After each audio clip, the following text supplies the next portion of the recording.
রব্বানা গফিরলি ওয়ালিওয়ালিদাইয়া ওয়ালিলমুমিনিনা ইয়াওমা ইয়াকুমুল হিসাব।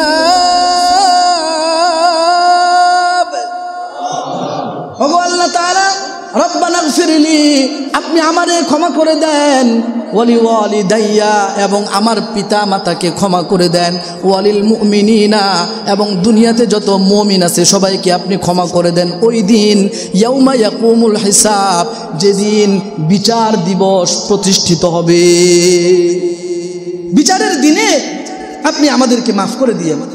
তাহলে সবচাইতে বড় দোয়া হলো একজন আরেকজনের জন্য মাগফিরাতের দোয়া। আল্লাহ আপনার গুনাহগুলো মাফ করে দেন, আল্লাহ আমার গুনাহগুলো মাফ করে দেন, বলি আমিন। কিয়ামতের ময়দানে বান্দা দেখবে জান্নাতে তার অনেক মর্যাদা, অনেক সম্মান।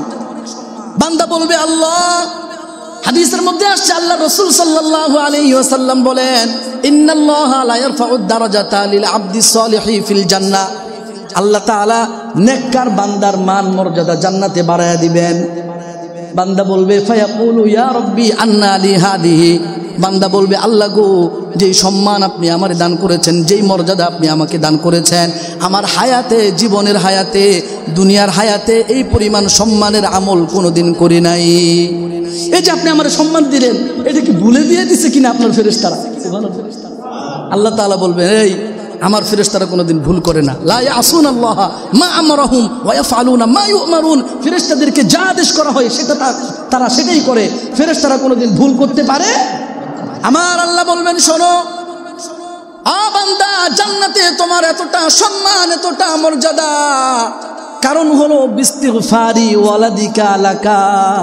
দুনিয়ার মধ্যে তুমি একজন নেককার বান্দা রেখে আসছিলা, একজন নেককর নেওয়ালা বান্দা রেখে আসছিলা, সন্তান রেখে আসছিলা। তোমার মরবার পরে তোমার সন্তান তোমার জন্য মাগফিরাত চেয়েছে, 5 ওয়াক্ত নামাজের পরে পড়েছে রব্বির হামহুমা, পড়েন আমার সাথে, রব্বির হামহুমা কামা রব্বায়ানি সগীরা। আমার আল্লাহ বলবেন, বান্দা, তোমার সন্তান তোমার মারা যাওয়ার পরে তোমার জন্য দোয়া করেছে, তোমার জন্য রহমতের দোয়া করছে, তোমার জন্য মাগফিরাতের দোয়া করেছে। আমি আল্লাহ তাআলা তোমার সন্তানের দোয়া কবুল করে নিছি। ওই সন্তানের নেক দোয়ার কারণে, মাগফিরাত আর রহমতের দোয়ার কারণে আমি আল্লাহ তাআলা তোমাকে জান্নাতের মধ্যে মান মর্যাদা সম্মান বাড়ায়া দিছি। তাহলে নেককার সন্তান দুনিয়াতে রেখে গেলে আমাদের লাভ আছে না নাই? আল্লাহ রাসূল সাল্লাল্লাহু আলাইহি ওয়াসাল্লাম বললেন, শোনো, পিতামাতা যদি মারা যায় তাহলে সন্তানের 2 নাম্বার অধিক, সন্তানের উপর 2 নাম্বার দায়িত্ব হলো পিতামাতার জন্য মাগফিরাতের দোয়া করা। পৃথিবীতে মানুষের হায়াতে সন্তান সন্ততিরা 3 প্রকার। কিছু সন্তান তো এমন আছে এদের স্বাদ আছে, সাধ্য নাই। মনে চায় পিতামাতার খেদমত করতে, কিন্তু করতে পারতেছে না। সে দেখেছে আমার আব্বা আমার আম্মা কত কষ্ট করে আমাকে লেখাপড়া শেখালো, আমাকে বিদেশ পাঠালো, অনেক টাকা পয়সা খরচ করে, জমি জমা বিক্রি করে আমাকে একটা ব্যবসা প্রতিষ্ঠান দাঁড় করায় দিছে। যখন আমার সফলতা আসলো, আমি যখন লেখাপড়া শেষ করে চাকরি বাকরি পেয়ে গেলাম, আমি যখন বিদেশে গিয়ে দীর্ঘ 2-3 বছর অতিবাহিত করার পরে আমি টাকা ইনকাম করতে শুরু করলাম, আমি যখন 2-3 বছর ব্যবসা পরিচালনা করার পরে আমার ব্যবসার মধ্যে লাভবান হওয়া শুরু করলাম, ঠিক ওই মুহূর্তে আমার পিতা মাতা দুজন কবরবাসী হয়ে গেছে। এমন আফসোস থাকে কি থাকে না?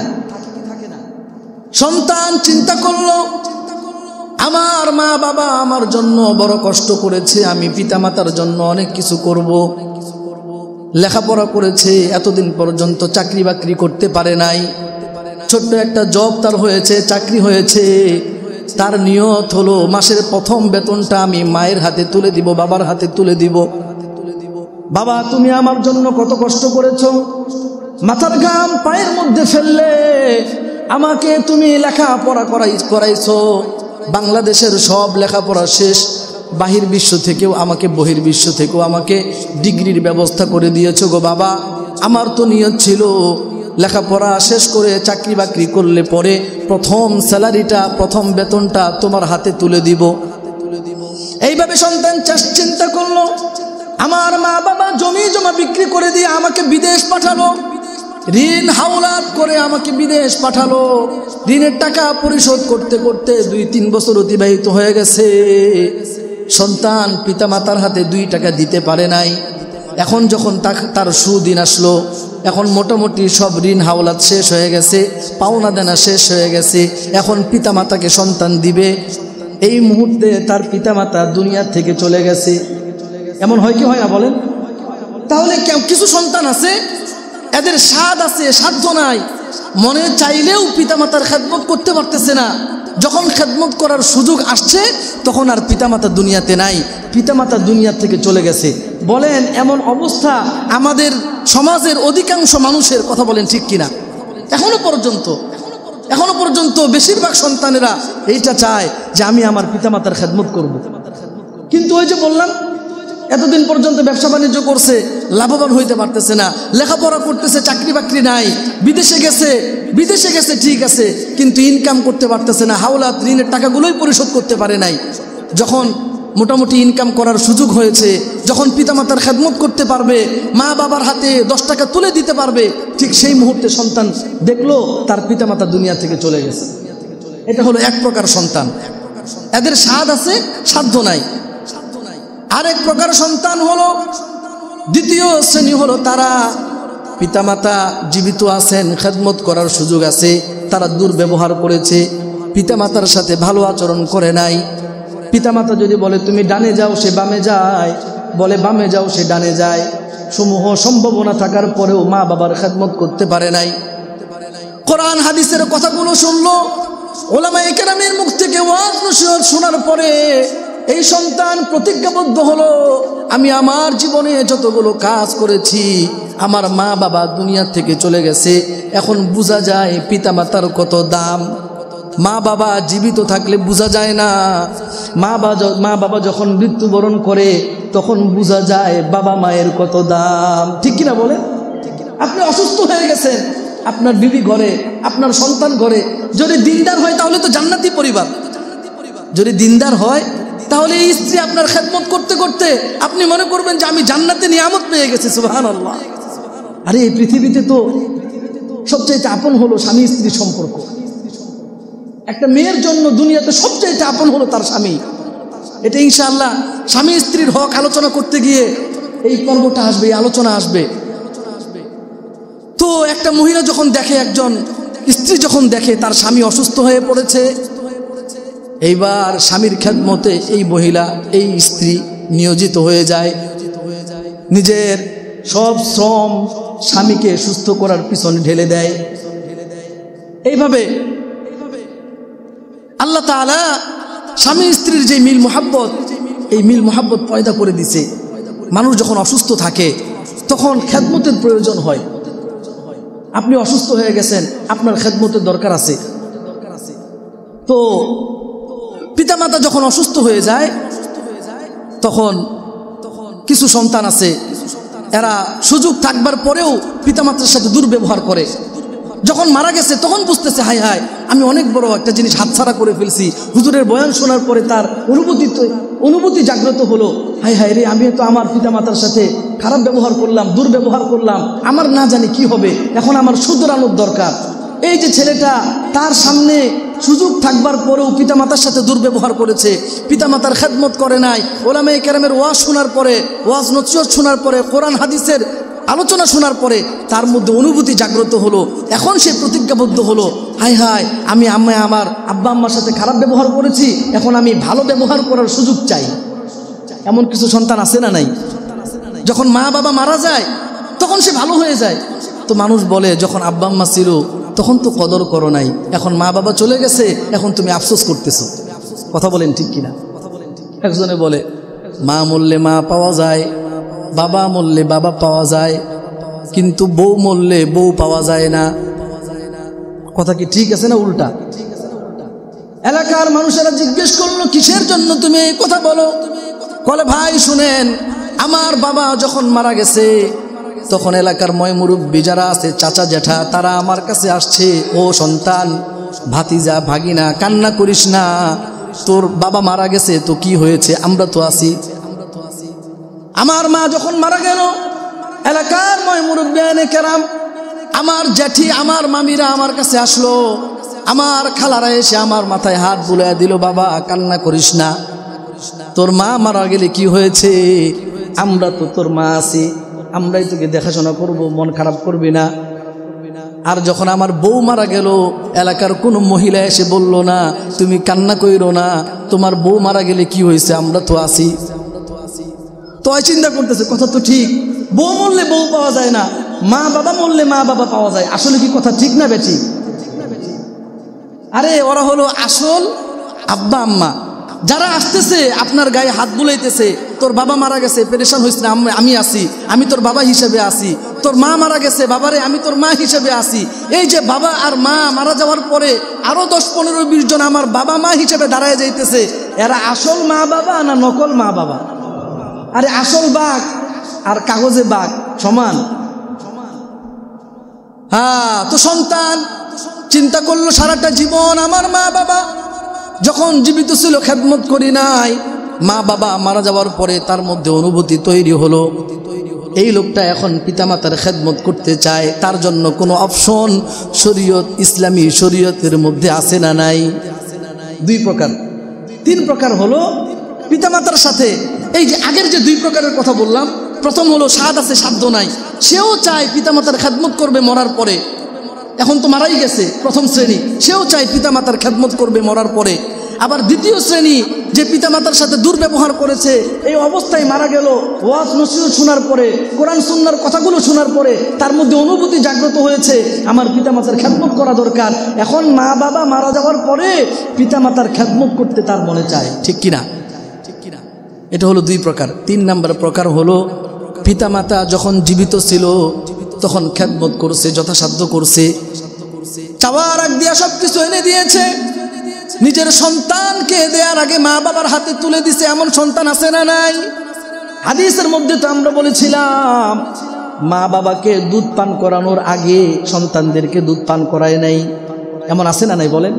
হাদিসের মধ্যে আল্লাহ রাসূল সাল্লাল্লাহু আলাইহি ওয়াসাল্লাম বলেছেন এমন একজন ব্যক্তির কথা, ওই যে গুহার মধ্যে আটকে গেছিল, দোয়া করতেছে আল্লাহর কাছে, আল্লাহ গো প্রত্যেকটা দিন আমি দুধ দহন করে আনি, আমার সন্তানেরা সেই দুধ দহন করে ক্ষুধা নিবারণ করে, সন্ধ্যাবেলা আগে মা বাবাকে দুধ খাওয়ানোর পরে আমার সন্তানদেরকে খাওয়াই।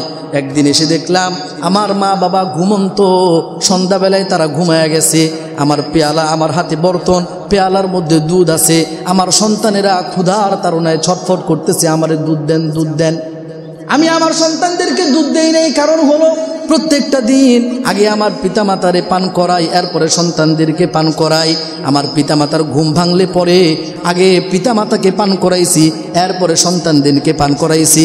ওগো আল্লাহ, এই আমলটা যদি আপনার কাছে, পিতামাতার খেদমত করার আমলটা যদি আপনার কাছে পছন্দনীয় হয়, তাহলে গুহার মধ্যে যেই পাথর পড়ে যাওয়ার কারণে আমরা আটকে গেছি, এই পাথরটাকে আপনি সরাইয়া দেন। আমার আল্লাহ এই ফরমাবরদার সন্তানের দোয়ার বরকতে তাদের গুহার মুখ থেকে পাথরটাকে সরাইয়া দিছেন। তাহলে এমন সন্তানও তো দুনিয়ার মধ্যে আছে না নাই? অল্প পরিমাণে অল্প। এরাও যখন পিতামাতা মৃত্যুবরণ করে তখন তাদের বড় কষ্ট লাগে, এতদিন পর্যন্ত আব্বা আম্মার খেদমত করছি, বলে হুজুর 10 বছর পর্যন্ত আমার বাবার খেদমত করছি, মায়ের খেদমত করছি, মুখ পরিষ্কার করছি, খাওয়াইয়া দিছি, গোসল করাইয়া দিছি। বলেন 10 বছর পর্যন্ত যেই সন্তান পিতামাতার খেদমত করেছে, এই পিতামাতার ইন্তেকালের পরে সন্তান কষ্ট পায় কি পায় না? অল্প পায় না, অনেক বেশি পায়, বেশি পায়।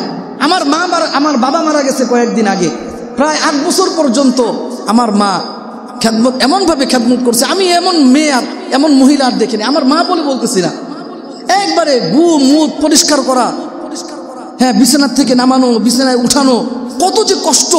ছোট বাচ্চাদের মুখ পরিষ্কার করা সহজ, গন্ধ কম, মুরব্বীদের মুখ অনেক গন্ধ। যখন বাবা মারা গেছে মা বলতেছে, বাবারে তোর বাবা যদি আরো 50 বছর জীবিত থাকতো আমার কোনো অভিযোগ আল্লাহর কাছে ছিল না। সুবহানাল্লাহ। এটা আমি আমার মায়ের খবর জানি। এমন আপনি খবর নিয়ে দেখেন না, যারা মুরব্বিনে কেরামের বাবা মায়ের খেদমত করে, অসুস্থ ব্যক্তিদের খেদমত করে, এরা যখন মারা যায় তখন কষ্ট পায়। যেই মা বাবা সন্তানের জন্য যত কষ্ট করে, ওই সন্তান দুনিয়া থেকে চলে গেলে ওই সন্তানের জন্য তার মহব্বত বেড়ে যায়, কষ্ট লাগে। বলে এর জন্য আমি অনেক কিছু করছি হুজুর, শেষ পর্যন্ত সন্তানটাকে আমি রক্ষা করতে পারি নাই। এই যে আমরা আমাদের সন্তানদেরকে, আমাদের বাংলাদেশের মধ্যে মা বাবার মধ্যে এত ভালোবাসা, এত মিল মোহাব্বত, কিসের জন্য? এই মিল মোহাব্বত থাকার কারণ হলো আমাদের পিতামাতারা আমাদের জন্য কষ্ট করেছে। আপনি ওয়েস্টার্ন কান্ট্রিগুলোতে যান, ইউরোপ আমেরিকায় যান, সন্তান ভূমিষ্ঠ হয়েছে, এইবার ওই যে বেবি কেয়ারে দিয়া দিল, আরেকজন পালতেছে, যার কারণে ওদের জন্য ওই যে বিশ্ব ভালোবাসা দিবসের দরকার হয়। বছরে একদিন আব্বা আম্মারে গিয়া ওই বৃদ্ধাশ্রমে গিয়ে ফুল দিয়ে আসবে, কারণ ওরাও তো 1 বছর পর পর বাচ্চাদেরকে দেখতো। দুধ পান করাইতেছে আরেকজন বেবি কেয়ারে, মনে করেন সে জব করতো, চাকরি বাকরি করতো, এখন আর পিতামাতার সাথে সন্তানের সম্পর্ক নাই। সন্তানের সাথে সম্পর্ক তখন থাকবে, পিতামাতার সাথে মিল মোহাব্বত তখন থাকবে যখন মা সন্তানকে কষ্ট করে লালন পালন করবে। কথা বলেন ঠিক কিনা? অধিকাংশ পরিবারের মধ্যে আপনি খবর নিয়ে দেখেন, যারা মডার্ন বলে নিজেদেরকে প্রকাশ করতেছে, এদের মা বাবার মধ্যে কোনো মিল মোহাব্বত নাই। কারণ হলো, অন্যতম কারণ হচ্ছে বাচ্চাদের প্রতি এদের কোনো কষ্ট নাই। ভাইরা আমার, বাবাজিরা আমার, সন্তান সারাটা জীবন মা বাবার খেদমত করেছে। আল্লাহ তাআলা মা বাবাকে দুনিয়া থেকে নিয়ে গেছেন, জীবিত থাকাকালীন খেদমত করছে, মরার পরেও কেমনে খেদমত করবে, এই একটা অনুভূতি তার অন্তরে জাগ্রত হয়। একটা প্রশ্ন তার অন্তরের মধ্যে খেলা দেয়, দোলা দেয়। হযরতে আবু উসাইদ আস-সাঈদী রাদিয়াল্লাহু তাআলা আনহু একজন সাহাবী।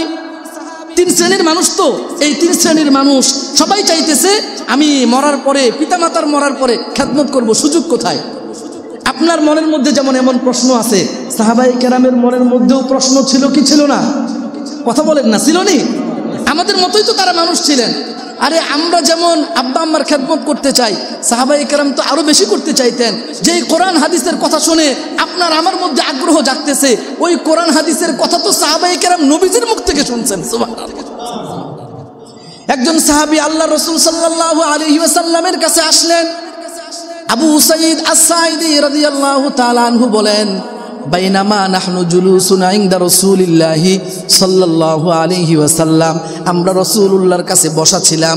ইদ জাআহু রাজুলুন মিন বানি Salima in the mean time, ঠিক সেই মুহূর্তে একজন সাহাবী আসলো রাসূলুল্লাহর কাছে, বনু সালিমা গোত্রের একজন সাহাবী আসলো। ফাকালা ইয়া রাসূলুল্লাহ, বলল ইয়া রাসূলুল্লাহ, আপনার কাছে আমি জানতে চাই, মা বাবা জীবিত থাকাকালীন সময়ে পিতামাতার খেদমত করার সুযোগ পায়, হাল বাকিয়া মিন বিররি আবাওয়াইয়া শাইউন আবুরহুমা বাদা মাউতিহিমা। ওগো আল্লাহর হাবিব, আপনার কাছ থেকে জানতে চাই, পিতামাতার মরার পরেও সন্তান পিতামাতার খেদমত করার কোনো সুযোগ বাকি আছে না নাই? সুবহানাল্লাহ। ইসলাম কমপ্লিট একটা জীবন ব্যবস্থা। আপনি সব প্রশ্নের উত্তর এই ইসলামী শরীয়তের মধ্যে পাবেন। বলেন না সুবহানাল্লাহ।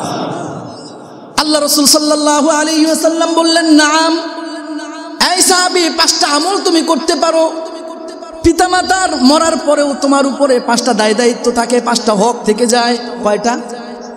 তাহলে পিতামাতা জীবিত থাকাকালীন সময়ে পিতামাতার উপর খেদমত করা যেমন সন্তানের জন্য ওয়াজিব, সন্তানের জন্য ফরজ, আবশ্যক, ঠিক তেমনি ভাবে মারা যাওয়ার পরেও পিতামাতার খেদমত করার দরকার আছে না নাই? ওই সুযোগ আছে এবং করতে হবে। মরে গেছে, শেষ, বেঁচে গেলাম, এমন তো সম্ভবই নাই। আল্লাহ তাআলার ইবাদত যেমন আপনি আপনার মরার আগ পর্যন্ত করবেন, পিতামাতার খেদমতও আপনার মরার আগ পর্যন্ত আপনার করতে হবে। মা মরে যাক, বাবা মরে যাক, আর জীবিত থাকুক। জীবিত থাকলে কি কি কাজ, সেগুলো আমরা আলোচনা করেছি। আল্লাহর হাবিব সাল্লাল্লাহু আলাইহি ওয়াসাল্লাম হাদিসে পাকে বলেন, নাম, 5টা আমল আছে। 1 নম্বর আমল হলো আসসালাতু আলাইহিমা, তাদের জন্য তুমি কল্যাণের দোয়া করবা। কল্যাণের দোয়া করবা, আল্লাহর কাছে দোয়া করবা, আল্লাহ কল্যাণের দোয়া কয়েকভাবে করা যায়। এমন দোয়া করবা যেই দোয়াটা তোমার পিতামাতার জন্য আখিরাতে কাজে আসে। আখিরাতে কাজে আসে এমন দোয়া তুমি তোমার পিতামাতার জন্য করবা। 1 নম্বর দোয়া, ওগো আল্লাহ, আপনি আমার পিতামাতার কবরটাকে প্রশস্ত করে দেন। সুবহানাল্লাহ বলেন। 1 নম্বর দোয়া কি? কবর প্রশস্ত করা। মা বাবা ভাড়া বাসায় ছিল, আপনার জন্য 1 খণ্ড জমি কিনেছে, 1 টুকরো জমি কিনেছে। মা বাবা নিজে খায় নাই। এখন অনেক বাবা মা আছে নিজের সন্তানের জন্য ফিকির করে। বারবারই বলে, প্রত্যেকটা পিতামাতার, হাতে গোনা কয়েকজন বাদ দিয়া, প্রত্যেক পিতামাতার স্বপ্ন হলো, হুজুর আমি মারা গেলে আমার সন্তানেরা কি করবে? কথা বলেন ঠিক কিনা? যদিও এই চিন্তাটা শরীয়ত বিরোধী চিন্তা, কারণ আপনার সন্তানকে দুনিয়াতে পাঠিয়েছেন কে? একটু জোরে বলবেন, আর একটু আওয়াজ দিয়ে বলবেন কে?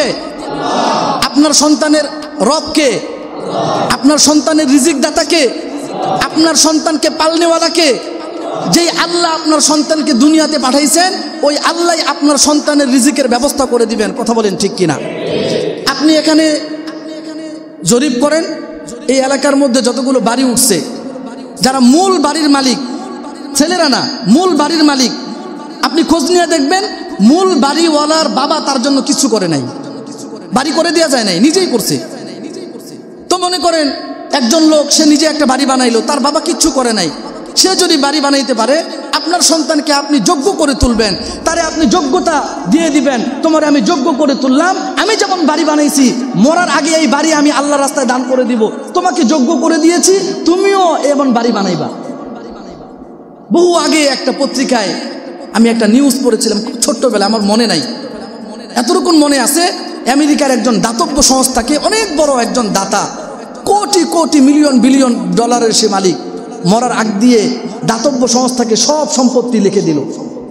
মানুষেরা জিজ্ঞেস করলো, সাংবাদিকেরা প্রশ্ন করেছে, আপনার একটা সন্তান আছে, সন্তানের জন্য কিচ্ছুই রাখলেন না, সবগুলো আপনি দাতব্য সংস্থাকে দিয়ে দিলেন, ব্যাপারটা কি? আপনার সন্তানের জন্য আপনি কিছু করবেন না?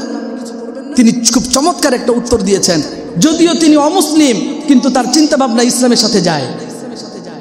তিনি বললেন, শোনো, আমি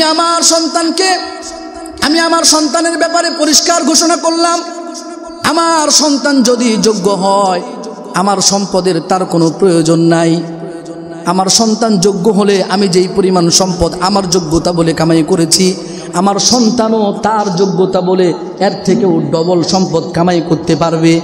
আর আমার সন্তান যদি অযোগ্য হয়, তাহলে আমার এই মিলিয়ন বিলিয়ন ট্রিলিয়ন ডলার আমার রেখে যাওয়া সম্পত্তিগুলো তাকে ধ্বংসের দ্বার প্রান্তে নিয়ে যাবে। কথা বলেন ঠিক কিনা? মা বাবা মাথার ঘাম পায়ে ফেলাইয়া বাড়ি বানাইয়া দিছে, আর ছেলে মেয়েরা ওই নর্তকী আইনা নাচায়। কথা বলেন ঠিক কিনা? এই পিতামাতার আল্লাহর কাছে জবাবদিহি করতে হবে। এত সোজা না। তাহলে আমি আমার সন্তানের জন্য আমার ফিকির হয়। অনেক মা বাবা তাদের মাথার ঘাম পায়ে ফেলে সন্তানের জন্য বাড়ি বানিয়েছে, এক খণ্ড জমির মালিক বানায়া দিছে। হ্যাঁ, আপনি যদি বৈধভাবে উপার্জন করে নিজে ভালো মতো খায়া আল্লাহ রাস্তায় দান করে সন্তানের জন্য কিছু করে যেতে পারেন, আলহামদুলিল্লাহ, কোনো সমস্যা নেই। কিন্তু নিজে না খায়া নিজের আখিরাত ধ্বংস করে, নামাজ কালাম খবর নাই, বোন ভাইয়ের হক মাইরা নিজের সন্তানের জন্য করেন, খোদার কসম খেয়ে বলি, তাহলে আপনাকে টেনে হেসড়ে জাহান্নামে নিবে। হ্যাঁ, বৈধভাবে আপনি উপার্জন করলেন, আপনার ইনকাম হয়েছে, আলহামদুলিল্লাহ, আপনি নিজেও ভালো করে চলছেন, সন্তানদেরকেও আপনি কিছু করে দিচ্ছেন, আল্লাহ রাস্তাও দান করছেন। কারণ দুনিয়াতে আপনি একটা বাড়ি বানাইছেন, আখেরাতের জান্নাতে বাড়ি বানানোর দরকার আছে না নাই? দুনিয়ার বাড়ি তো সন্তানের, আখেরাতের বাড়ি আপনাকে বানাইতে হবে। তাহলে আপনি বিচক্ষণ। আল কাইয়িসু মান দানা নাফসাহু ওয়া আমিলা লিমা বাদাল মাউত। আল্লাহ রাসূল সাল্লাল্লাহু আলাইহি ওয়াসাল্লাম বলেন, ওই ব্যক্তি হলো সবচাইতে বুদ্ধিমান যে মরার পরের জীবনের জন্য আমল করে। সুবহানাল্লাহ। আমরা কয়জনে মরার পরের জীবনের জন্য আমল করছি? কয়জন বলতে পারবো যে আলহামদুলিল্লাহ আমার জান্নাতে একটা বাড়ি আছে? আলোচনাই তো নাই। ফজরের পর থেকে নিয়ে মাগরিবের ঘুমানোর আগ পর্যন্ত, ঘুম থেকে উঠা থেকে নিয়ে ঘুমানোর আগ পর্যন্ত আমাদের কিসের আলোচনা? দুনিয়াবি সব আলোচনা। আপনার সন্তান কয়টা, ব্যবসা বাণিজ্য কয়টা, বাড়ি করছেন কয়টা, জায়গা জমি কতটুকু আছে, আপনার চাকরি বাকরি কি অবস্থা, ইউরোপ আমেরিকায় যাওয়ার নিয়ত আছে না নাই, 24টা ঘন্টা আলোচনা, দুনিয়া দুনিয়া দুনিয়া। তা আপনার জান্নাত নিয়ে আলোচনা কোথায়? আপনি জান্নাতের স্বপ্নেই তো দেখেন না। আরে আপনার আলোচনা তো হওয়া দরকার। আপনি রাস্তা দিয়ে হাঁটতেছেন, বিশাল বড় একটা 10তলা বিল্ডিং, 10তলা বিল্ডিং দেখার পরে কি আপনি আল্লাহর কাছে দোয়া করেছেন, আল্লাহ আপনি আমারে এমন আমল করার তৌফিক দান করেন, এই 10তলা বিল্ডিং এর মতো যেন একটা বিল্ডিং আপনি আমাকে জান্নাতে বানায়া দেন? এই দোয়া তো আপনি করেনই নাই, আমি তো করি নাই, তা আল্লাহ দিবেন কোত্থেকে? কয়দিন 10তলা একটা বিল্ডিং দেখার পরে এই দোয়া আমরা করেছি? করার দরকার আছে না নাই বলেন? তো বলতেছিলাম, সন্তান আল্লাহ তাআলার কাছে পিতামাতার জন্য কল্যাণের দোয়া করবে।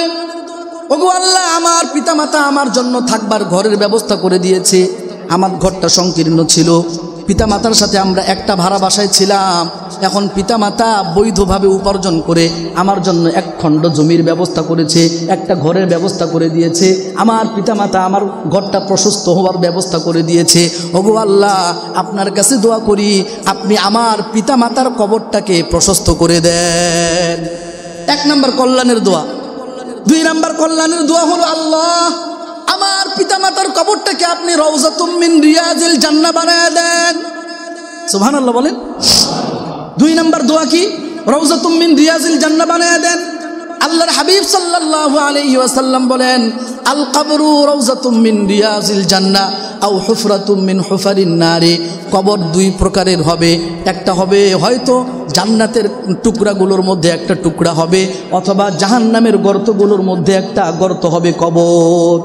সন্তান আল্লাহর কাছে দোয়া করবে, আল্লাহ আপনি আমার পিতামাতার কবরটাকে রওজাতুম মিন রিয়াজিল জান্নাহ বানায় দেন। বলেন আমিন। 3 নম্বর কল্যাণের দোয়া করবে, আল্লাহ আমার পিতামাতাকে আপনি জান্নাতের নাজ ও নিয়ামত দিয়া কবরের মধ্যে মালামাল করে দেন। সুবহানাল্লাহ। ওগো আল্লাহ আমার পিতামাতার কবরকে জান্নাতের টুকরা বানায় দিবেন, পিতামাতাকে আপনি কবরের মধ্যে জান্নাতের খাবার খাওয়ায়া দেন। বলেন আমিন। ওগো আল্লাহ পিতামাতাকে জান্নাতের বিছানা বিছায়া দেন, কবরের সাথে জান্নাতের সাথে একটা যোগাযোগের ব্যবস্থা করে দেন। তাহলে 3 নম্বর দোয়া, পিতামাতার জন্য আল্লাহ তাআলা যেন জান্নাতে কবরে জান্নাতের নাজ ও নিয়ামত দিয়ে তাদেরকে ভরপুর করে দেয়। 4 নম্বর দোয়া হলো আল্লাহ তাআলার কাছে দোয়া করবে, আল্লাহ আমার পিতামাতার সম্মান মর্যাদা দারাজা জান্নাতের মধ্যে বাড়ায় দেন, মর্যাদা বৃদ্ধি করেন। আপনার সম্মান বাড়ানোর জন্য আপনাকে লেখাপড়া করাইছে, টাকা পয়সার মালিক বানায় দিছে, আপনি এখন অনেক সম্মানের মালিক। আল্লাহ তাআলা যেন আপনার পিতামাতাকে জান্নাতে মর্যাদা আর সম্মানের মালিক বানায় দেন। 4 নম্বর দোয়া। 5 নম্বর দোয়া হলো, আল্লাহ আমার পিতামাতার আমলগুলোকে আপনি কবুল করে নেন। পিতামাতা যত আমল করছে দুনিয়াতে সব আমলগুলো আপনি কবুল করেন। কয় নম্বর দোয়া? 5 নম্বর দোয়া। 6 নম্বর দোয়া হলো, আল্লাহ পিতামাতাকে আপনি নবী সিদ্দিক সুহাদা সলেহীন, যারা নবী যারা আল্লাহ রাস্তায় শাহাদাত বরণ করেছে তারা, এবং যারা সিদ্দিক তারা, এবং যারা নেককার বান্দা এদের সাথে আমার পিতামাতার হাসর নাসরের ব্যবস্থা করেন।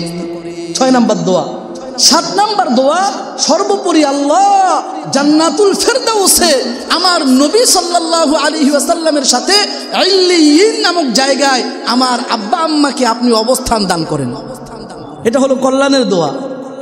7 ধরনের কল্যাণের দোয়া আমরা করব আব্বা আম্মার জন্য। রাজি আছি ইনশাআল্লাহ? আল্লাহর হাবিব সাল্লাল্লাহু আলাইহি ওয়াসাল্লাম সাহাবীকে বললেন, সাহাবী পিতামাতা মারা যাবার পরেও 5টা হক সন্তানের উপর থেকে যায়। 1 নম্বর হক হলো আসসালাতু আলাইহিমা, পিতামাতার জন্য তুমি কল্যাণের দোয়া করবা। উলামায়ে কেরাম বলেছেন এই 7 প্রকারের দোয়া হলো কল্যাণের দোয়া। 1 নম্বর হক আল্লাহ নবী বলেছেন 1 নম্বর হক। 2 নম্বর হক হলো ওয়াল ইস্তিগফারু লাহুমা, পিতামাতার জন্য তুমি গুনাহ মাফের দোয়া করবা, আল্লাহর কাছে গুনাহ মাফ চাইবা পিতামাতার জন্য। আল্লাহ আপনি আমার পিতামাতাকে মাফ করে দেন। এটা হলো দুনিয়ার মধ্যে সবচাইতে বড় দোয়া। কারণ আল্লাহ তাআলার কাছে যদি বান্দা ক্ষমা না পায়, মরার পরেও এই লোকটা জান্নাতে যাইতে পারবে না। তাহলে জান্নাতে যাওয়া আর বান্দার মাঝে ব্যবধান, ওয়াল দেওয়াল হচ্ছে গুনাহ। গুনার কারণে এটা পর্দা, এটা ওয়াল, এটা বাধা।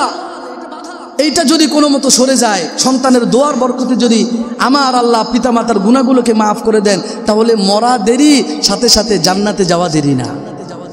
সন্তান আল্লাহ তাআলার কাছে দোয়া করবে, আল্লাহ আপনি আমার পিতামাতার গুনাহগুলোকে মাফ করে দেন। আল্লাহ নবী সাল্লাল্লাহু আলাইহি ওয়াসাল্লাম বলেন, দুনিয়ার মধ্যে যত নবী আসছেন প্রত্যেক নবী সর্বপ্রথম তার পিতামাতার জন্য মাগফিরাতের দোয়া করেছেন। সুবহানাল্লাহ।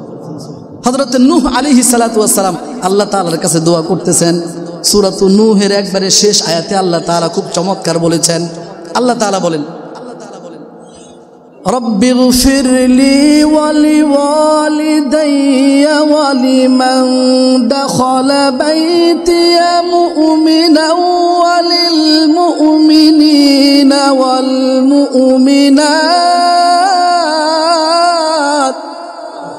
রব্বিগফিরলি ওয়ালিওয়ালিদাইয়া, ওগো আল্লাহ আমারে ক্ষমা করেন, আমার পিতামাতারে ক্ষমা করেন। ওয়ালিমান দাখালা বাইতিয়া মুমিনা, এবং মোমেন অবস্থায় আমার ঘরে যারা আছে এদেরকে আপনি মাফ করেন।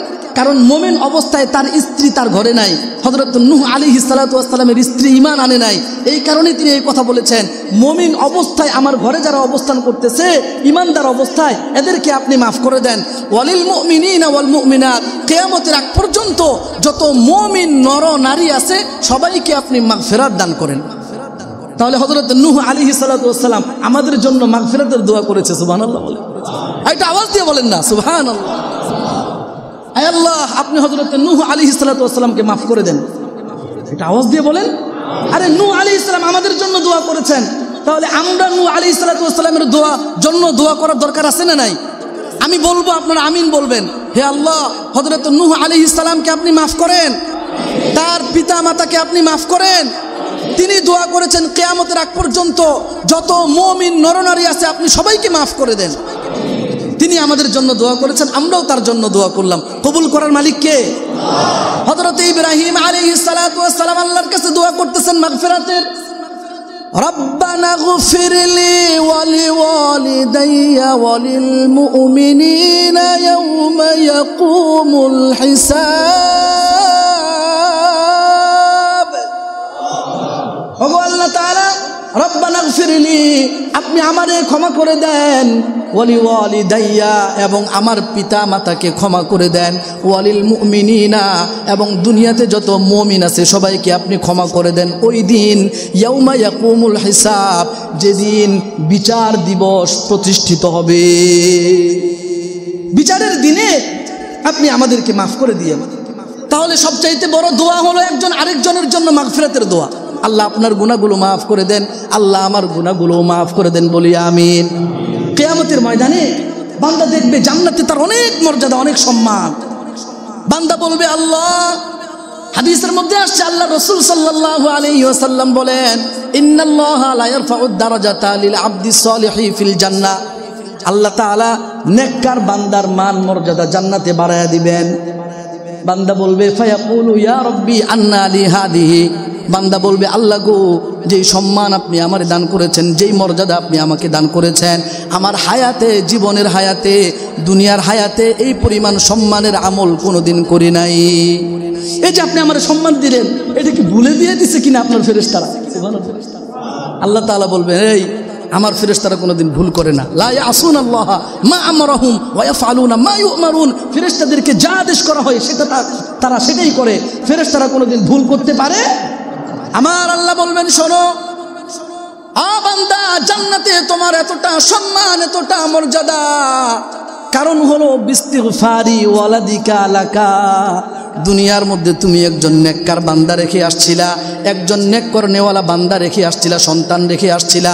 তোমার মরবার পরে তোমার সন্তান তোমার জন্য মাগফিরাত চেয়েছে, 5 ওয়াক্ত নামাজের পরে পড়েছে রব্বির হামহুমা, পড়েন আমার সাথে, রব্বির হামহুমা কামা রব্বায়ানি সগীরা।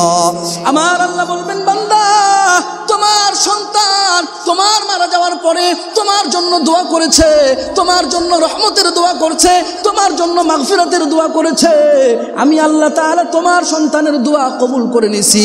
ওই সন্তানের নেক দোয়ার কারণে, মাগফিরাত আর রহমতের দোয়ার কারণে আমি আল্লাহ তাআলা তোমাকে জান্নাতের মধ্যে মান মর্যাদা সম্মান বাড়ায়া দিছি।